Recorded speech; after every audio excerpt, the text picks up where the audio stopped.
Então, toda essa associação, essa confirmação, reafirmação de comportamento, você está treinando o seu pet para ele pedir só petisco.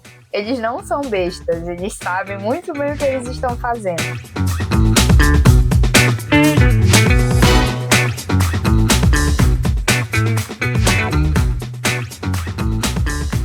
Analisando os dados do canal, percebemos que cerca de 86% de vocês que assistem aos nossos episódios com frequência ainda não estão inscritos.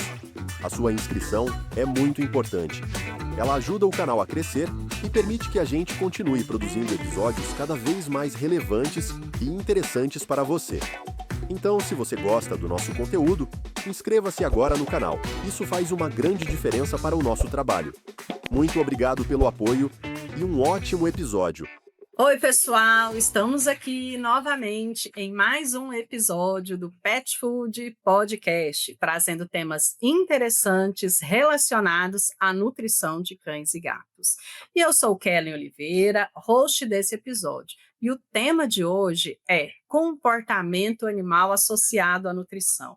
Você já pensou em o quanto a sua rotina diária, afeta o manejo alimentar do seu cão ou do seu gato?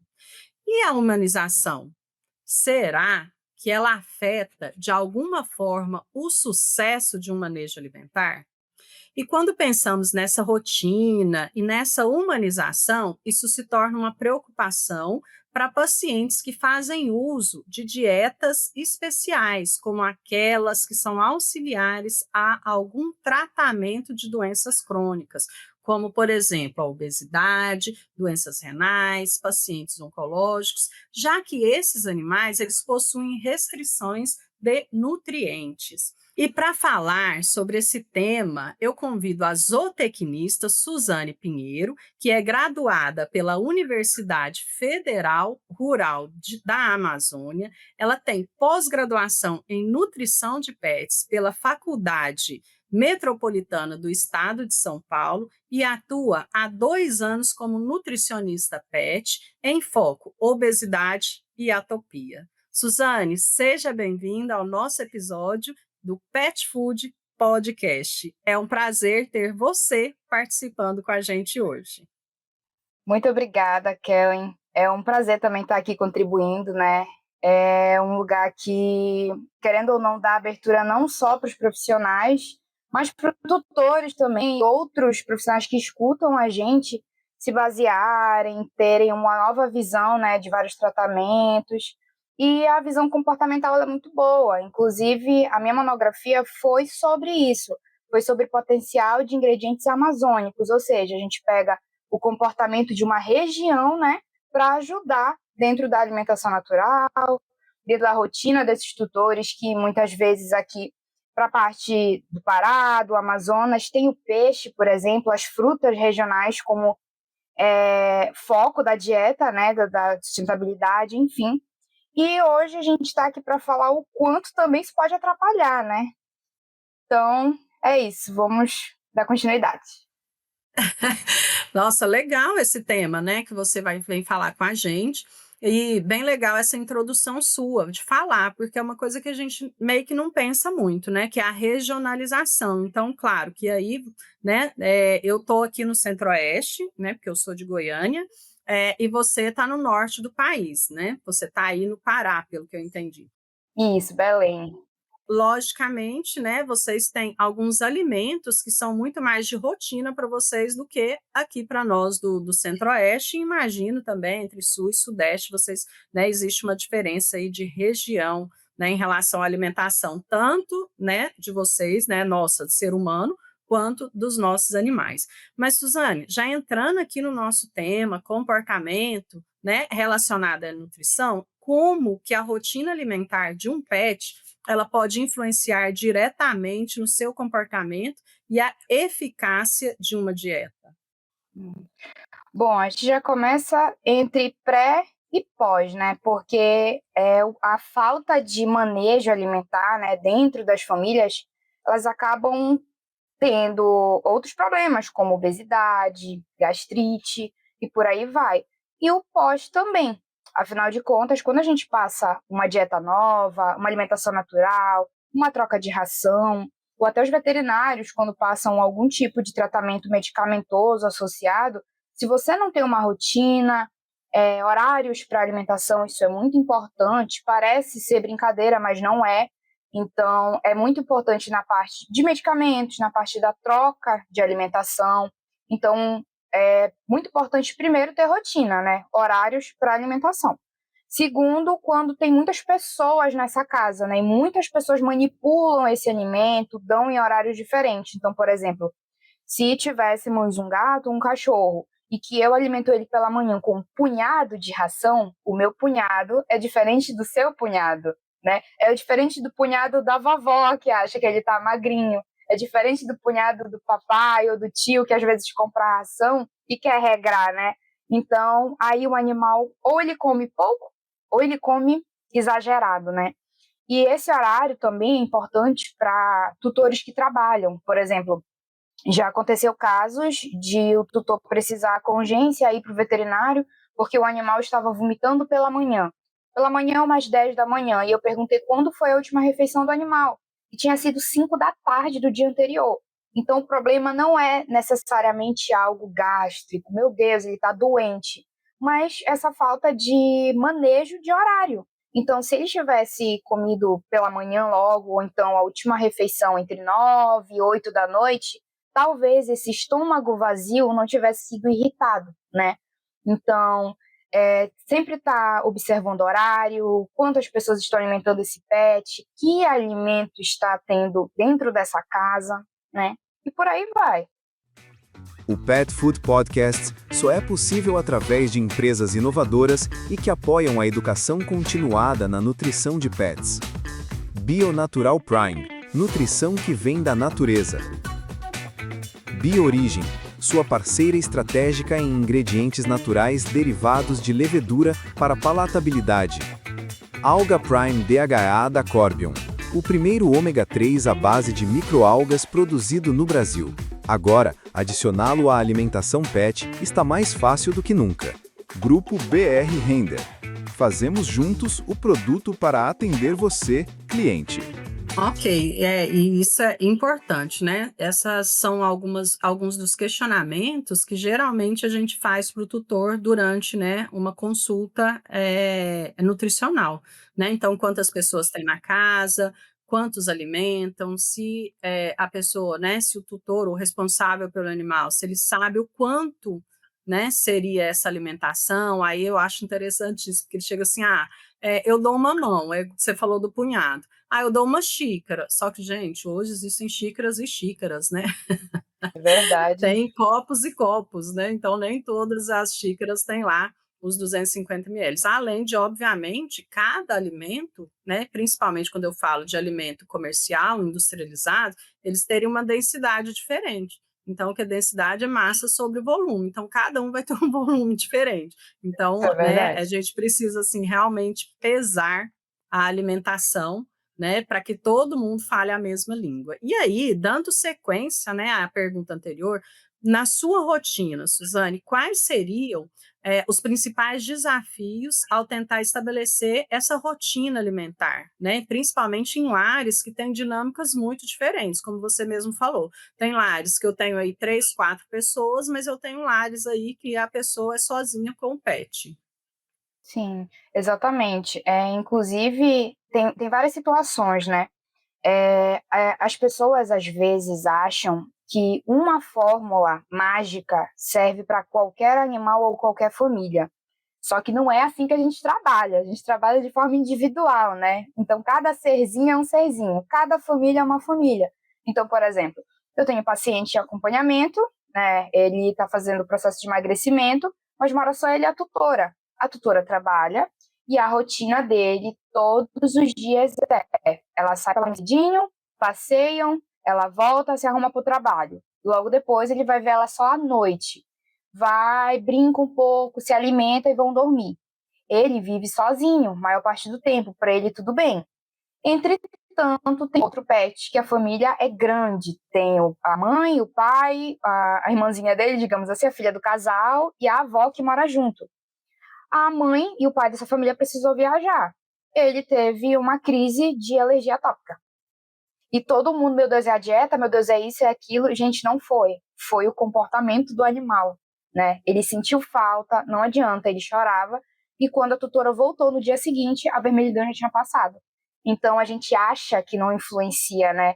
Por exemplo, tem um que fica sozinho, tem outro que tinha companhia e ainda assim sentiu falta de um tutor só. Então, isso faz muita diferença na dieta, né? Ok. Então, dando aqui só um questionamento. O comportamento, ele é a causa ou é a consequência de um problema nutricional? Nossa, aí você me pegou, porque tem os dois, né? Às vezes ele é a causa, às vezes ele é a resposta, né, do tratamento também.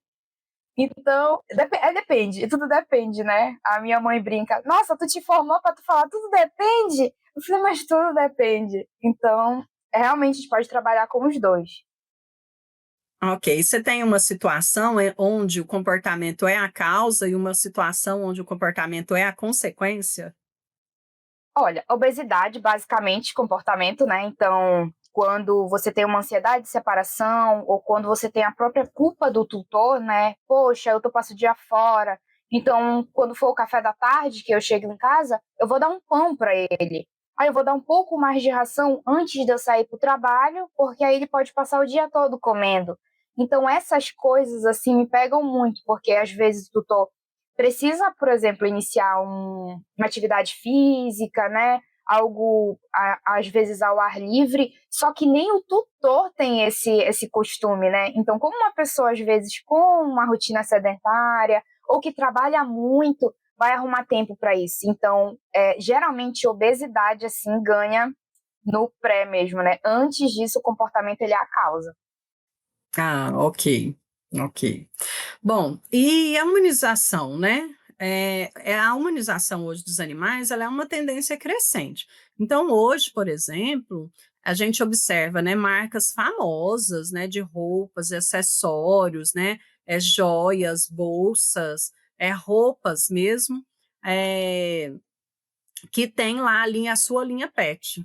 Né? Então, tem aí marcas de joias, que são famosas hoje, que tem ali, né, aquela coleirinha, aquele pingentinho, né, de ouro, de prata, para o pet, bolsas, né, várias marcas aí de bolsas famosas, que hoje fazem bolsas, casinhas para pet. Então, isso aí é muito clássico, né?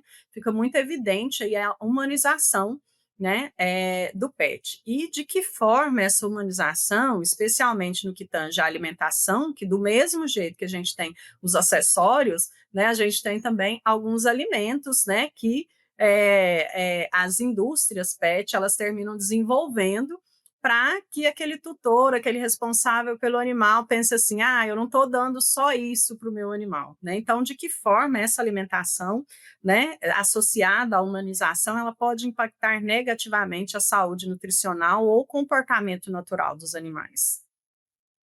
Olha, geralmente, esses alimentos fora, né, eles acabam um pouco prejudicando, porque o tutor ele dá prioridade a complemento de alimentação, né, e não a refeição principal.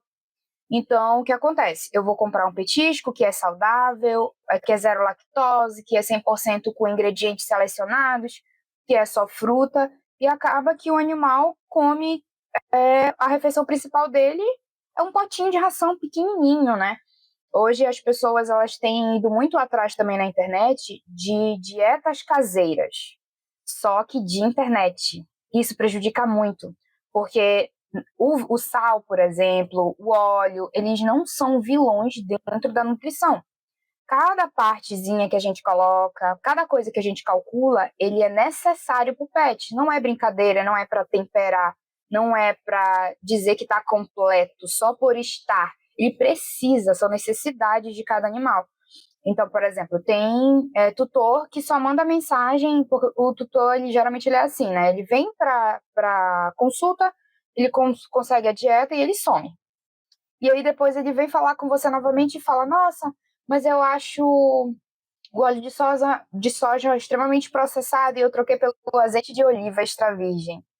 Só que aí já prejudica. Então, essa necessidade de igualar a dieta do pet à dieta humana, a dieta cetogênica, a dieta 100% carnívora, porque eles são assim, desse jeito, porque eu li em tal lugar, porque o animal ele precisa de tanto tempo de jejum, aí outros já falam que não, o animal sempre tem que estar comendo. Ai, mas porque a tal farinha faz bem, outra farinha não. Então, é um bombardeio de informações que não tem cunho científico. Então, você acaba adoecendo seu animal por informações que você acha que tem. Então, isso é muito arriscado dentro da nutrição.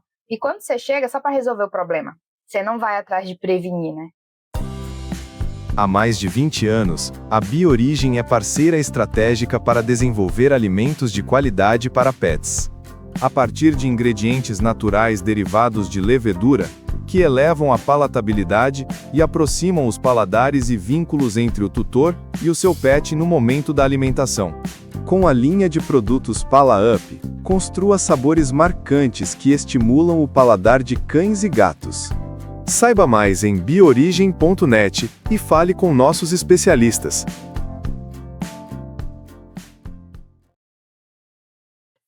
Não, e essa questão da humanização, ela é tão engraçada que eu me lembrei agora, né, de algumas imagens de internet, reels que a gente terminou vendo aí, sobre o morango do amor, né? O morango do amor para o ser humano, e já tem aí pessoas fazendo morango do amor para o pet. Então, ou E seja, se eu né, te falar que qual eu a fiz um vídeo, necessidade? que eu tô editando um vídeo de receita de morango do amor para pet.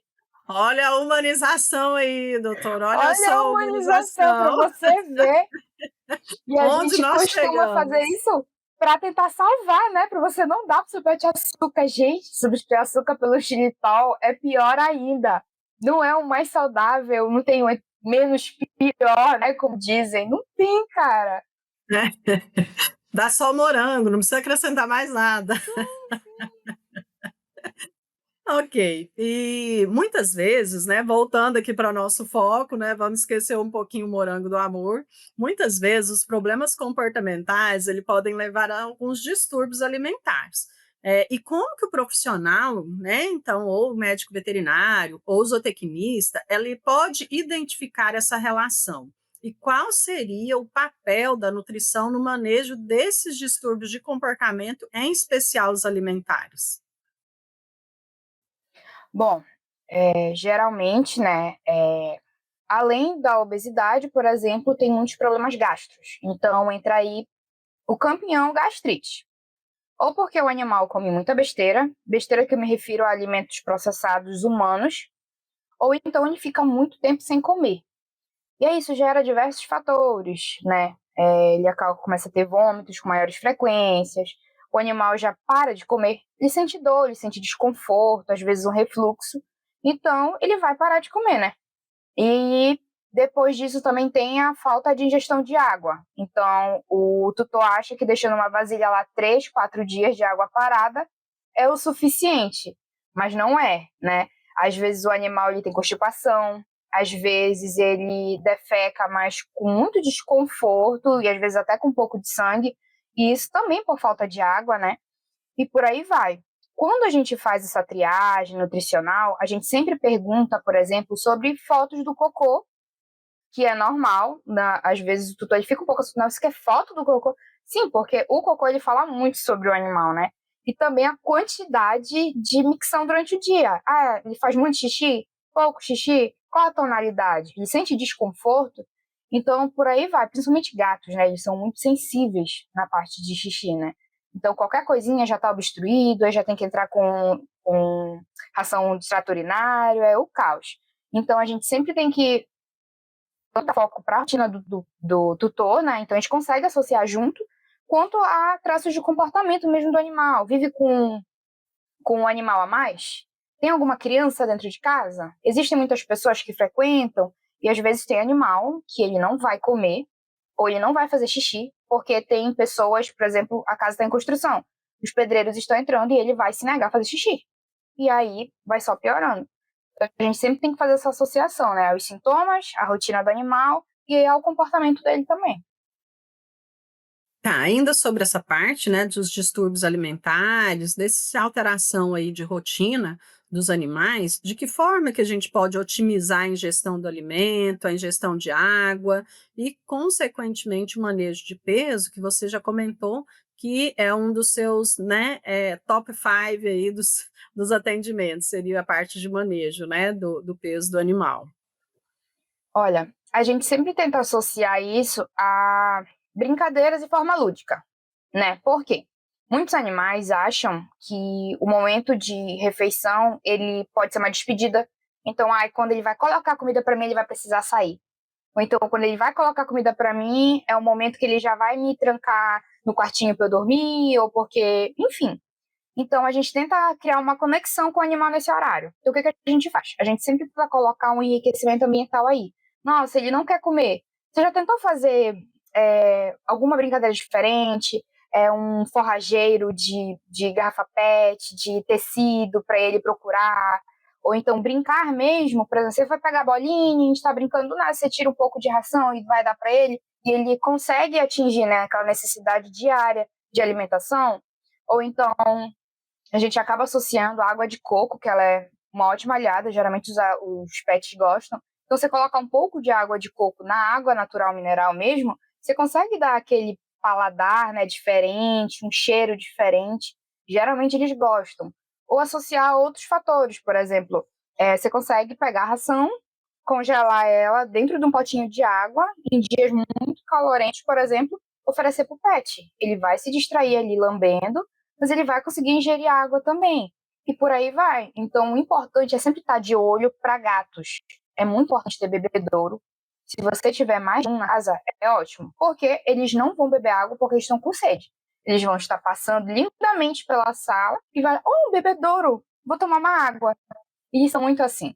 Eles dormem o dia inteiro, eles brincam quando querem. Aqui mesmo, eu tenho uma gatinha. E assim, ela chama para brincar, ela dorme muito e magicamente durante o dia ela está passando pela sala estratégica, do quarto do corredor para lá. Então ela vive passando, ela sempre para tomar água. Então é sempre bom estar de olho, principalmente se o animal está fazendo xixi. Então se o xixi está bom, a hidratação está ótima. Se o animal não está fazendo tanto xixi assim, é importante prestar um pouquinho mais de atenção.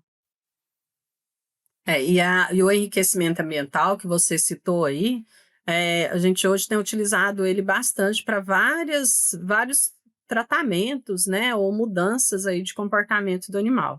Então, eu sempre comento, né, que o paciente, né, que não faz exercício, a gente tem aí hoje algumas formas de enriquecimento ambiental que dá para ele fazer exercício, movimentar, né, se alimentar movimentando, o paciente come, né, de forma muito rápida, não mastiga, então também a gente pode utilizar aí, né, o forrageamento, pode dar uma dificuldade para ele se alimentar, até para ele comer melhor, até a mesma mudança do tipo de comedouro. Hoje a gente tem alguns comedouros aí mais específicos, né, nesse caso aí do animal que come muito rápido, né, não mastiga. Então, eu gosto bastante de enriquecimento ambiental, é uma modalidade que eu uso bastante, tanto na parte, né, de nutrição, quanto na parte do manejo diário do animal. E gatos em especial também. Né, os gatinhos a gente tem que sempre observar, e o tutor de gato, ele precisa entender, literalmente entender o gato, porque o gato mia, e eu observo isso muito, né?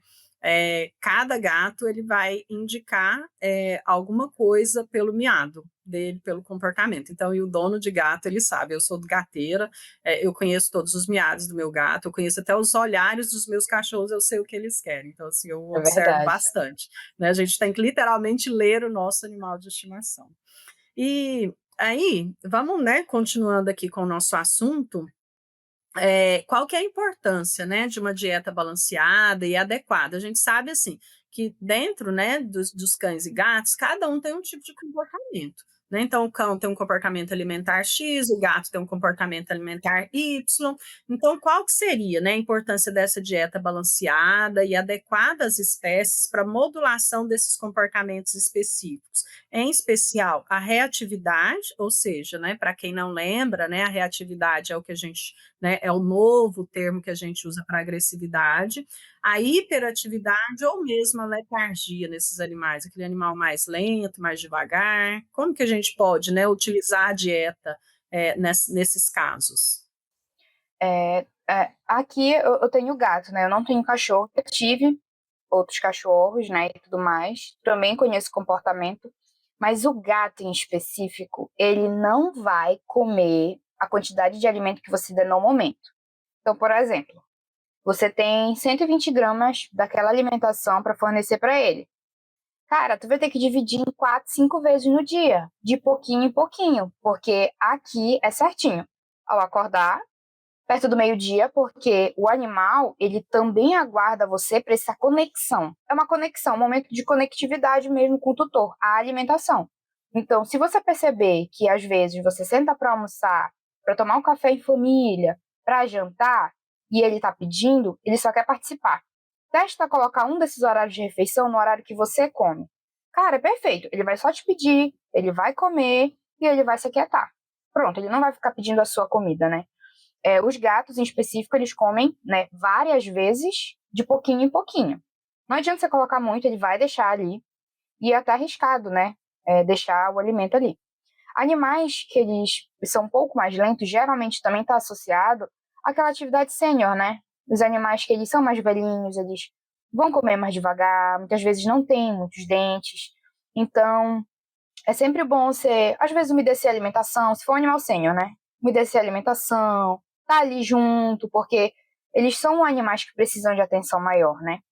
Outros animais, eles já comem, como você falou, desesperadamente, né? Então, é aquilo, comedouro lento, colocar de pouquinho em pouquinho também funciona. Coloca um pouco, observe, ele vai comer, é isso, coloca mais um pouquinho. E até ele comer, ele entender que a comida não vai sair dali. Isso também está associado a muitos animais SRD, né? Por quê? Eles vêm da rua, eles acham que não vão ter mais alimento, então o quanto eles puderem comer, passar a ser aquilo, eles vieram da rua. Eles não sabem se vai ter outro horário de alimentação, entende? Então muitos deles comem o máximo que conseguir até passar mal. Então é sempre bom também, eu sempre dou como um conselho, né, para os tutores que têm esses comportamentos dos animais muito aflorados, que eles têm realmente problemas. Falem com o adestrador, de verdade. Isso acaba facilitando muito, né, a rotina. Então, tem muitos animais que, até mesmo a gente, né, fica extremamente estressado quando não come. Então, você deixar o seu animal por jejum, ou porque você leu na internet muito tempo sem comer, porque ele é um animal de raça de porte grande, e porque ele precisa de, sei lá, densidade muscular, tem tantos outros termos que usam na internet, né? Não vai adiantar, você vai estressar o animal. Isso tem várias consequências, né? Queda de pelo, cocô com muco, vômitos, até torção gástrica, porque o animal, você deixa ele em atividade física intensa, ele vai comer muito rápido e depois ele vai tomar água muito rápido, ou você chega do exercício e já vai dar água. Isso tem diversos problemas. Então, acredito que cada raça tenha o seu time, né? Cada espécie. Então, é sempre bom ficar de olho. Legal. E às vezes, né, Suzane, que às vezes não, com muita frequência a gente tem que fazer transição de alimentos, né, transição de dietas. Então, por exemplo, né, de filhote para adulto, de adulto para sênior, ou mesmo do tipo de alimentação que o responsável quer dar. Então, de alimentação comercial, né, que seria a alimentação convencional, para uma alimentação não convencional, que seria, né, as naturais cozidas, ou mesmo, né, aí a crua, ou um tipo de alimento, né, convencional, mas que é um pouco mais diferente, por exemplo, os Grand-Frits. Então, a gente sempre precisa fazer essa transição. E como que essa transição dessas variedades aí de dietas que a gente tem, ela deve ser manejada para minimizar o estresse, os problemas gastrointestinais, e qual seria, né, o papel do responsável pelo pet nesse processo, para garantir o sucesso de uma nova alimentação, em especial para gatos, porque a gente sabe que os gatos, eles têm preferências alimentares, né? Ele gosta daquilo que ele já conhece, né? A gente sempre fala que ele é neofóbico. Então, para ele, né, para você mudar uma dieta, né, principalmente quando essa dieta ela é auxiliar ao tratamento de alguma doença, ela tem que ser feita assim, bem paulatinamente, bem gradual. Como que é, né, que deve ser feita essa transição? Geralmente, eu atendo muito transição de ração comercial, né, seca, para alimentação natural. Então, como a gente começa? Primeiro, eu sempre falo, faz uma rotina, é preparar o organismo desse pet para essa mudança. É uma mudança radical, não parece, mas é. E o comportamento desse animal ele vai influenciar diretamente também nessa adaptação. Por quê? Você já percebeu, acho que muitas pessoas também, um nervosismo a mais, uma ansiedade, um estresse? Cara, dá logo uma dor de barriga. Você já vai logo pro banheiro, já fica ansiosa, dá aquele frio na barriga. O animal é da mesma forma. Quando ele sente o cheiro de uma comida fresquinha, que ele não está acostumado, principalmente cachorro, né? Cara, ele vai querer comer tudo na hora. Então a gente já começa aí. Eu sempre falo para os tutores, olha, alimentação natural. Primeiramente, a gente vai colocar somente os ingredientes. Os suplementos alimentares, que são o suplemento completo, né? A gente tem várias marcas no mercado, né? A gente utiliza para fechar essa dieta, para garantir 100% minerais, vitaminas, entre outros. Sal e óleo, eu não acrescento na primeira semana. Porque geralmente esses são os ingredientes que mais dão um rebuliço na barriga do animal, digamos assim.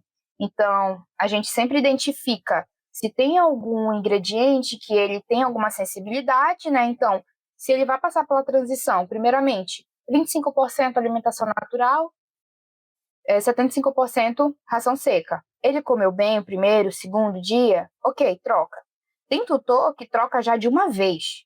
E eu sempre deixo especificado, né? Isso vai por sua conta, porque o recomendado é ser devagar. O animal ele fica ansioso pela alimentação do dia, né? Principalmente quando tem tutores com rotinas muito malucas, assim. Então, o momento de alimentação é o momento que ele vai ter com o tutor ali. É o momento que ele espera também para socializar.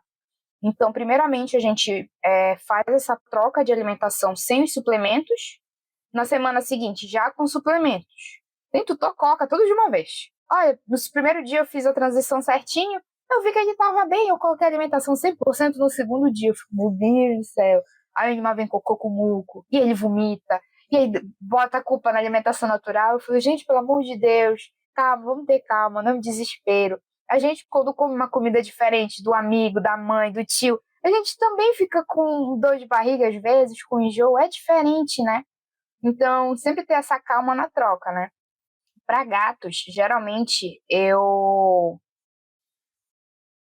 friso que eles preferem alimentos mais úmidos também. É muito difícil você trocar por um alimento seco. Aqui em casa é a Mora que manda, né? Minha gatinha. Então, ela sempre come a ração de um determinado sabor. Fui no supermercado e meu marido falou: olha, não tem a ração que a Mora quer. Eu falei: você pode trazer só de um sabor. Na época era só tinha frango. Não, mas aí eu achei aqui em outro lugar, mas aí tava muito mais caro. Mas eu falei: traga de frango, ela vai comer. Ainda tem um pouco de ração, a gente faz a transição e ela come. Conclusão: com medo dela recusar, ele comprou a ração mais cara em outro lugar. Então aqui quem manda é a Amora, né? Pra você ver. Mas na outra vez foi preciso trocar, ela aceitou tranquilamente. De primeira, ele vai recusar, mas só você ir com calma. É trocar pouquinho, pouquinho, para ele não sentir essa quebra, né, esse estresse. Afinal de contas, o gato ele é de rotina. Ele vai ter o momento dele comer, ele vai ter o momento dele dormir. Quando muda alguma coisa, ele fica extremamente estressado. E é capaz dele só não querer comer. Ele vai fazer greve de fome. Não subestime o poder que seu gato tem. Ele vai fazer greve de fome. Ok. E como você comentou, né, e a gente falou lá na apresentação sua, a obesidade é um dos seus maiores números de atendimento, né? Então, e a gente sabe que a obesidade é um problema crescente e a gente cada dia mais tem a obrigação, né, de orientar o tutor, né, o responsável pelo animal, para evitar que o pet dele que ele tenha, né, obesidade. Então, além da quantidade de alimento, como que o comportamento do animal e essas interações entre animal, nessa relação entre animal e responsável por ele, né, que é o tutor, podem contribuir para o ganho de peso? E quais seriam as estratégias comportamentais que a gente pode implementar para um emagrecimento saudável? Eu sempre friso que para o animal emagrecer, ele não precisa passar fome, né? Então, muitos tutores têm a crença de que o animal tem que comer bem menos, tem que passar tempo sem comer, né? E não leva em consideração quantidade de comida. Não existem rações no mercado que são de diferentes fases da vida à toa. Não é porque a indústria quer só enfeitar o seu rótulo com obesidade, gastrite, problemas gastrointestinais, de pele, pelo, cuidado com animais de pelo claro. Não é para isso, tem tecnologia envolvida. Então é muito importante. Primeiro, muitas vezes tem animais que são castrados e o tutor acha que a alimentação de filhote é mais completa, sendo que é uma ração extremamente energética. Então, quando você dá aquele impacto no metabolismo, cara, ele vai engordar. Trocar esses petiscos, né, que a gente chama, que são petiscos embutidos, humanos, né, ricos em açúcar, muitas vezes aqui, por exemplo, né, nosso costume é tomar muito açaí. Então, o açaí ele tem a teobromina que está presente também no cacau. Então, é muito arriscado. Aqui, o animal você toma açaí, cara. Então, o açaí também é extremamente energético, né?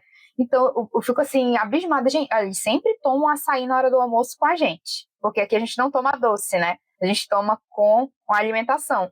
Então, é a tigela de açaí do lado e seu prato normal, com farinha e tudo mais. É assim que a gente come. Então, eles dão presunto, queijo. Provavelmente, eu já atendi também uma moça mineira e ela falava que o cachorro dela precisava comer pão de queijo. Então, tipo assim, você dá o pão de queijo. Então, é regional, né? É da rotina da pessoa. Então, já corta aí todos esses petiscos que você acha que é petisco, não são. Substitua por frutas, né? Substitua por um momento de diferente, assim, com seu pet, de enriquecimento ambiental. Então, já começa aí também. Outra coisa já é regular a quantidade de alimentação. Não é punhado, não é uma xícara, não é um copo. Pese. Sempre tem uma balança. Na Shopee é R$ 15, R$ 20. E você não precisa de muito, né? E o fabricante ele já considera ali a quantidade. Então, se o tutor pelo menos seguir já o rótulo do fabricante, já ajuda muito, né? Exercício físico, não dispense exercício físico. Parece besteira, mas não é. O animal ele consegue brincar melhor depois, né? O animal consegue perder peso de forma saudável, ele fica mais alegre, ele dorme melhor, né? Então o animal ele passa o dia em casa, ele fica estressado. Então é sempre bom associar tudo isso, alimentação e exercício físico. Sempre friso nisso. Bom, ainda seguindo, né, nessa relação homem-animal, o que seriam os impostores, né, que estão aí sempre atrapalhando o nosso manejo alimentar do paciente? E como que a gente identifica esses impostores? Todo mundo tem um sabotador em casa. A alimentação está perfeita, o animal perde peso, do nada volta uma alergia, do nada parou de perder peso. Mas, doutor, tá fazendo tudo direito, é pesada a alimentação dele. Mas a avó, ela sempre dá o biscoito de maisena para ele na hora do café quando ninguém tá olhando. A criança, quando vai comer o seu biscoitinho, a sua fruta, o animal tá ali do lado como um companheiro. Olha como ele gosta da minha filhinha. Ela tá dando comida escondido também. Então, os nossos impostores são pessoas dentro de casa, são amigos que vão nos visitar, que levam sempre um mimo para o animal. Então, quando a gente vê que não está surtindo efeito a dieta, considerem principalmente impostores. Não considerem de primeira mudar a dieta, não culpem. Não culpem, porque o problema é a ração, porque a ração engorda e a alimentação natural não. Porque a alimentação natural ela não funciona e a ração que está ali bonitinha na indústria que é mais segura. Não tem um melhor e um pior, porque vai de caso para caso. Tem animal que não emagrece natural e tem animal que emagrece com ração. E por aí vai. Então, os impostores são sempre alguém ou alguém que estão ali, né, na família, no convívio do animal, que sempre estão partilhando, né, algo fora da dieta. Então, considere sempre que tem um sabotador ali perto. Eu devo ser uma impostora, então, uma sabotadora nas casas que eu visito, que tem pet, porque sempre eu estou levando um biscoitinho. Eu deixo de levar um presente para o ser humano para eu levar um presente para o pet. Ai, ai, mas e aí, essa oferta, né? Esses meus, por exemplo, eu estou sempre levando um biscoitinho, um petisco. E essa oferta, né, de petiscos e mimos é muito comum, né? E claro, brincadeiras à parte, mas sempre que eu vejo, né, que o pet ele está precisando de uma redução de peso, eu até indico, eu falo assim, olha, vamos fazer uma consultinha com ele, né? Vamos melhorar essa qualidade de vida, aumentar a expectativa de vida do animal, reduzir várias doenças que são causadas por esse grave problema que é a obesidade. E em relação, né, aos petiscos e aos mimos, como que a gente pode orientar os nossos responsáveis pelos animais a oferecer esses agrados de forma que não prejudique a dieta principal e não reforce os comportamentos indesejados, do tipo, né, um comportamento muito comum que as pessoas relatam ele não come se não tiver aquela outra coisa misturada, né, ou a carninha, ou um peito de frango, ou um patezinho, né, e como, né, que a gente pode fazer isso e ajudar no treinamento e no vínculo com o animal de estimação. Sim, né? Essa questão de misturar algo na alimentação, né? Eu tenho casos na família sobre, né? Os animais, ele comem. A gente acaba não julgando, mas a nossa alma do trabalho, de nutrição, de médicos veterinários, não tem como a gente olhar assim, ai meu Deus, o que está acontecendo? A gente fica caladinha, né? Contida, tipo, tudo bom, tudo bom. Então o que acontece? O animal ele comia uma vez só no dia, né? E ele só comia se fosse alimentação com um saco de sachê dentro. E tinha que misturar e dar.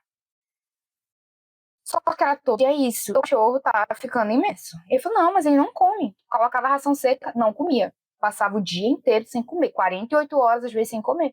Falei, gente, vocês não podem deixar assim, não. E como é que a gente faz para diminuir? Qual foi a estratégia utilizada? Você pegava uma colher de sachê, colocava em um copo, completava mais um pouquinho com água filtrada, né? E misturava. O animal, ele queria sentir o cheiro e a textura molhada. Então, quando você coloca só um pouquinho para dar o cheiro e a textura molhada, ele passou a comer. Depois o tutor foi substituindo, né, e tudo mais, e substituiu por água filtrada só. Então, a ração molhada, beleza, tudo. E substituiu o sachê. Então, nessa situação, o sachê, ele fazia mais mal do que com ele, né? Ou com ele. Nessa situação, o sachê fazia mais mal junto do que separado, né? Porque era errado a maneira que ele ofertava. Não, o problema estava no sachê, e sim no manejo alimentar. Então, muitos animais, eles também fazem isso de alguma forma para chamar atenção. Ah, eu não vou comer, não, eu vou atrás de outra coisa. E você vai fazendo isso procurando, vai chegar um momento que você vai dar só petisco para ele, porque é o que ele está aceitando.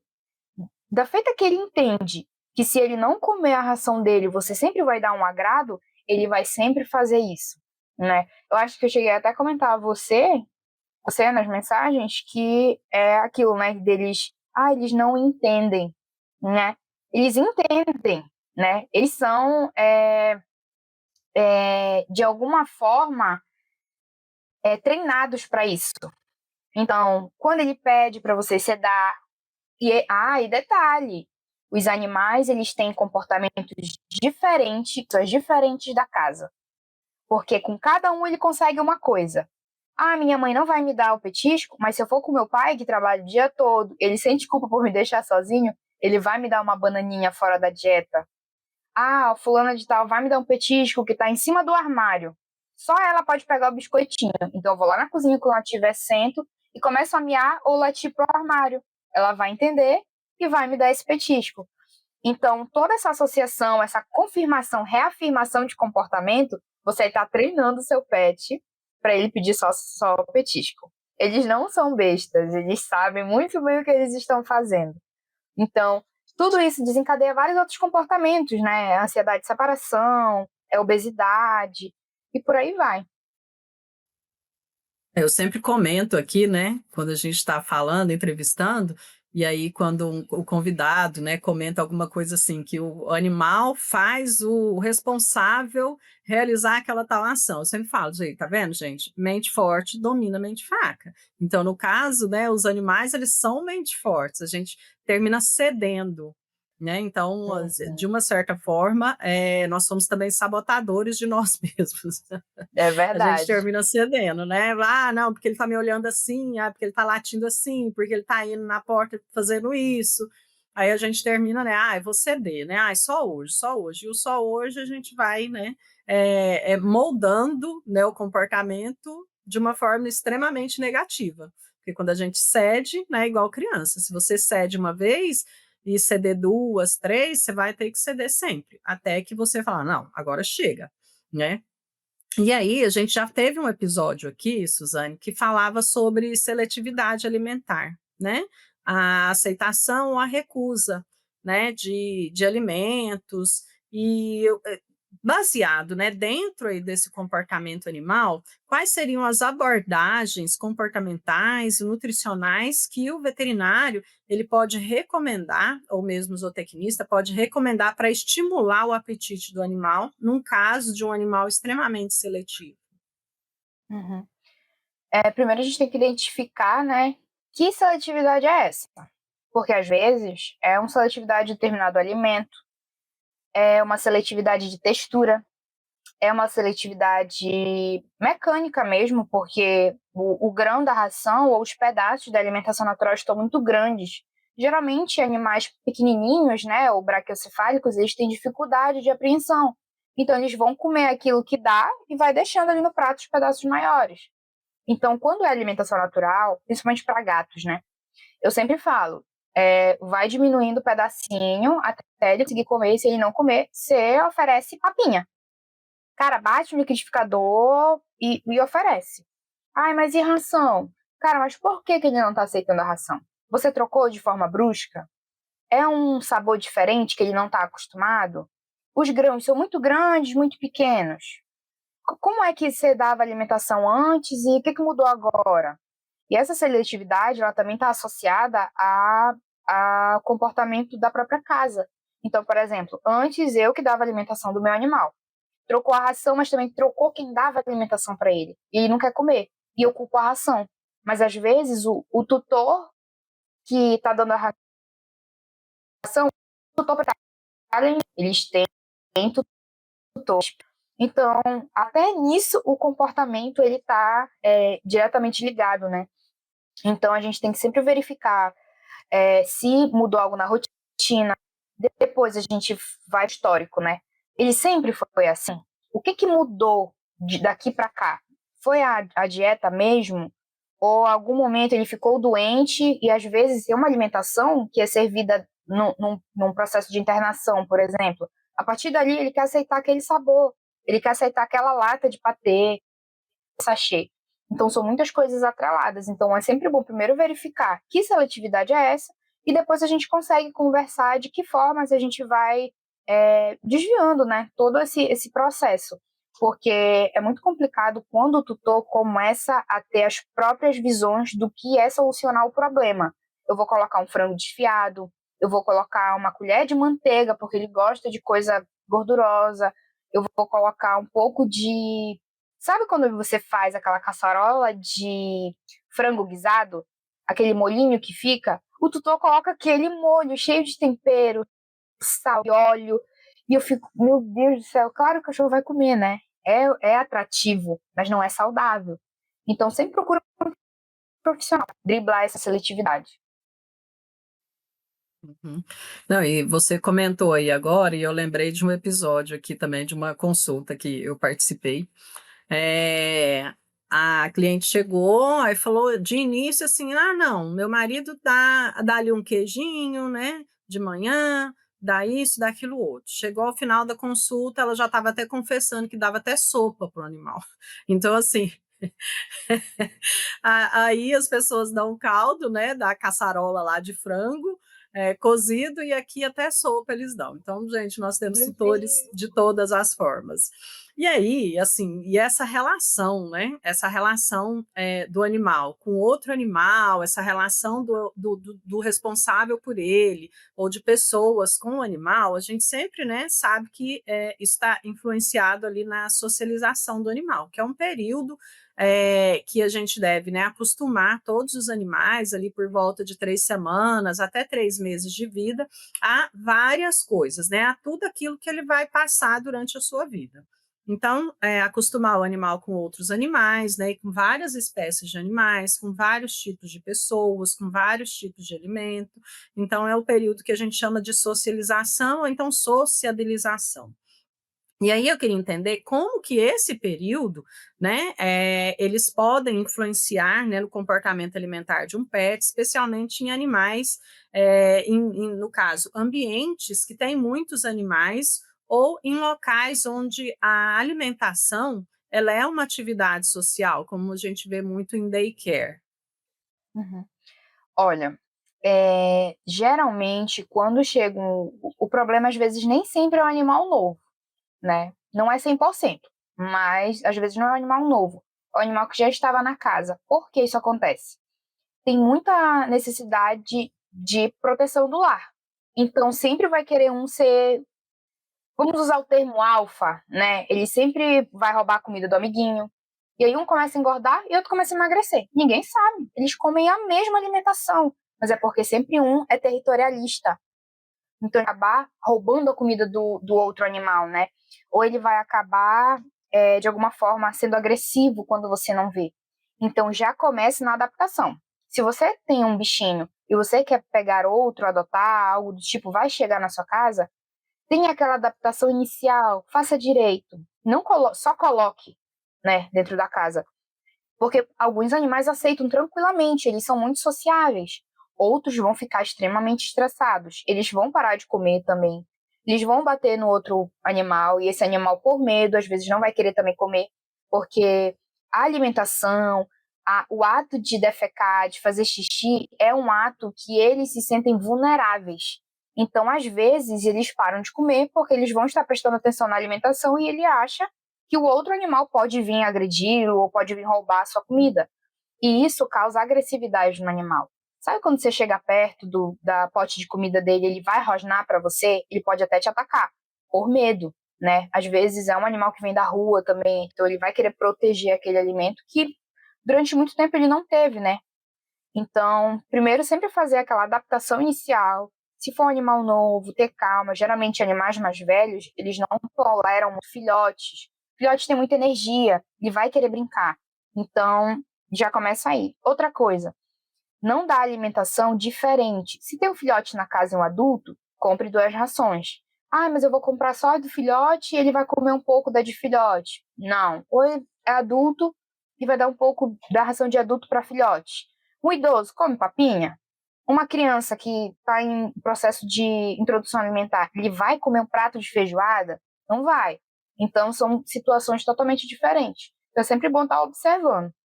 Ainda, né, e voltando, né, sobre essa questão da humanização, das preferências, muitos tutores responsáveis pelos animais, eles tendem a projetar suas preferências alimentares aos pets, como você comentou, né, que aí vocês têm o costume de comer, né, com uma tigela de açaí do lado, né, aqui Uhum, em Goiás, né, a gente come muita desculpa, pamonha, né, que todo uhum. mundo pamonha, que a galera é toda pamonheiro, gosta demais de pamonha. Então, como, né, que o profissional, na sua rotina, atendendo aí a parte de nutrição, ele pode abordar essa questão, que muitas vezes, para o responsável pelo animal, é extremamente delicado. Vai falar, mas eu dei a minha vida inteira açaí para o meu cachorro, por que agora eu não posso mais? Ah, eu dei a minha vida inteira o pão de queijo para o meu cachorro. Por que agora eu não posso mais, né? Por que ela chegou e falou que não pode, né? Então eu queria saber como que você na sua vida, na sua rotina, aborda essa questão, né? Como que seria a parte, né, de educar esses responsáveis, né, para ter uma rotina nutricional adequada? Olha, eu vou te confessar que eu sou um pouco radical. Eu vou logo para a parte do medo. Você está tentando matar? Porque eu posso também uma vida inteira tomar um determinado medicamento e não ter alergia. Ou então ele não fazer efeito. Mas você está tentando matar? Porque eu acredito que você está tentando cuidar. Então, prefiro que a gente pare aqui, porque lá na frente pode dar prejuízo. E geralmente tem alimentos tóxicos que eles são acumulativos. Então, não vai ser agora que vai aparecer o problema. São problemas que vão ser futuramente. Sobrecarga renal, até problemas musculares. Então, são situações que, tipo, olha, tem animais que ingerem chocolate e não tem problema nenhum. Tem um vômito, passou. Eu tenho uma conhecida que a gente estava conversando sobre, ela falou que a cachorrinha dela era epilética adquirida. Aí eu falei, como assim? Ela caiu? Alguma coisa? Não, ela roubou um ovo de Páscoa, comeu sozinha. Ela foi encontrada depois desacordada, toda lambuzada de chocolate, foi levada para o médico e começou a ter episódios de convulsão. Esse chocolate afetou o sistema nervoso dela. E hoje ela é uma cachorrinha que tem vários medicamentos que são associados porque ela convulsiona. Ela não pode ir para lugares que tem luz acesa porque ela convulsiona. Então, assim, você vai arriscar a saúde do seu animal durante quanto tempo? Então, primeiro eu sempre pergunto quando vem com esse caso, né, de, mas eu dei a vida toda e não aconteceu nada. Você está tentando matar? Se não, a gente pode parar por aqui, porque é muito complicado depois você me acusar de que o meu tratamento, a minha sugestão não está dando certo, sendo que você não faz na sua casa correto. Então, por você achar que não influencia, às vezes influencia sim. Outra coisa, eu sempre não falo só que faz mal, eu explico o porquê. Porque o tutor sempre tem isso, né? Tá, mas por quê? Não pode dar cebola, por quê? Mais alho, por quê? Mas por quê? Então, tem essa substância, pode acontecer essa situação, ele pode ficar doente deste jeito, esses são os sintomas, é determinado tempo que acontece. Então, muitos veterinários, muitos zootecnistas têm muita mania ou de falar de forma rebuscada, né? De não explicar na linguagem popular mesmo para o tutor, porque nós somos formados. Eles vão procurar ajuda. Então, a gente sempre tem que meio que traduzir, né? Essa linguagem e explicar o porquê. Não só jogar. Às vezes são rios de medicamentos e eles não sabem nem para que serve, para que causa, né? Então, sempre bom explicar o porquê, explicar como que não pode. Se tem algum problema, fale que existem estudos sobre porquê que tem estudos sobre, e por aí vai. Ok, para a gente finalizar, Suzane, existem algumas ferramentas para driblar esse comportamento como vilão e auxiliar na dieta também? Geralmente, sabotadores, né? A gente tem que cuidar desses sabotadores. Então, o tutor que dá os petiscos, o tutor que pesquisa na internet como fazer uma dieta caseira, de acordo com tal estudo da fulaninha, o tutor que não consegue colocar horários para esse animal comer, tudo isso já envolve o animal. É aquilo que você falou, tem a mente forte e a mente fraca. Vamos treinar os tutores para serem as mentes fortes, né? E evitar gastos exacerbados, evitar trabalhos desnecessários, evitar que o animal sofra, né?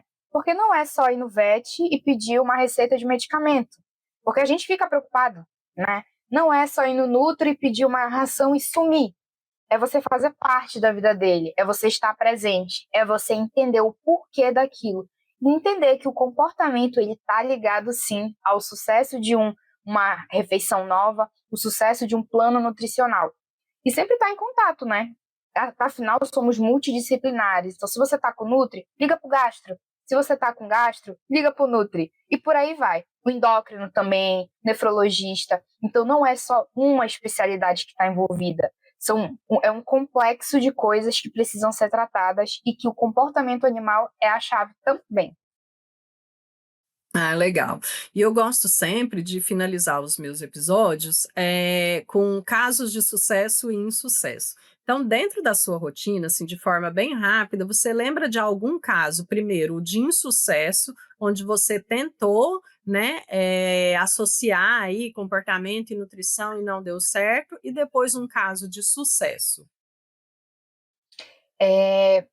Um caso de insucesso, inclusive hoje ele continua em acompanhamento, né?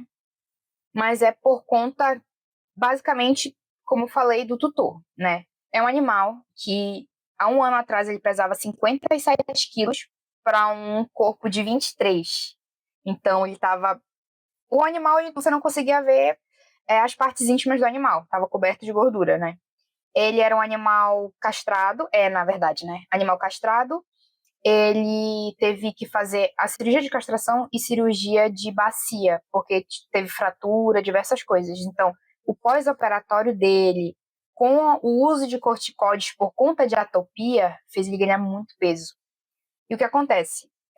Eu passei, ele transicionou, né, para alimentação natural, porque não tinha ração que fazia ele ficar controlado, e a única que controlava era uma hipoalergênica extremamente calórica. Então, a gente preferiu tirar. Só que o que acontece? O tutor, ele julga a dieta pelo que ele acha que ele conhece. E, infelizmente, ela colocava partes desse ingrediente, né? Ela não utilizava o suplemento natural, né, alimentar, na verdade. Não fazia uso de óleo, porque ela achava que era ultraprocessado e ela não iria usar o óleo que estava designado na dieta.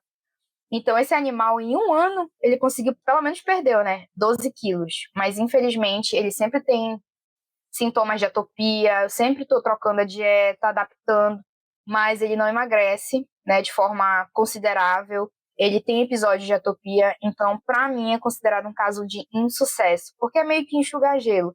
A gente faz a nossa parte, mas é 50%. Os outros 50% é do tutor, né? E um caso de sucesso é o caso do animal que eu citei, né? Que ele vive com a tutora, são apenas eles dois, ela trabalha o dia inteiro, e em um mês ele perdeu 1,2 kg, né? Então, ele tinha luxação papelar, ele alergia, né, atopia, por conta de frango, majoritariamente, não fazia exercício físico, ele estava muito gordinho, então ela já estava incomodada, porque no pet que ele tomava banho, eles falavam, ele tá gordinho, né? Ah, nossa, ele tá muito rochuchudo, que fofinho. E ela percebeu que o animal precisava, né?